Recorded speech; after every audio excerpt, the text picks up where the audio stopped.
So welcome to our 18th Street kitchen. One of the things that's really cool about this house that I love the homeowner really wanted to do is go bold. We went really black and white, something that hasn't been done for a few years. It was always a trend a little while ago, but the homeowners really wanted to do that. So what we did is we highlighted the island, going super dark with that.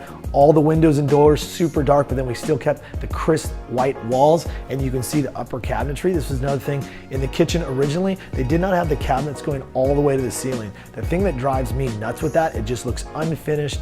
It's a dust collector, just doesn't flow very well. Now when you look at the kitchen as a whole, your eye isn't drawn to anything like that. You're checking out the lights, you're checking out the beautiful island slab, stuff that you should be. So before, when it was designed that way, it just didn't really work properly. Plus, we took all the backsplash tile all the way up to the ceiling. Again, little details cost a little bit more money, but makes a huge difference in my mind. And again, for me, this kitchen is bar none one of the best and one of the biggest, which is so much fun to see.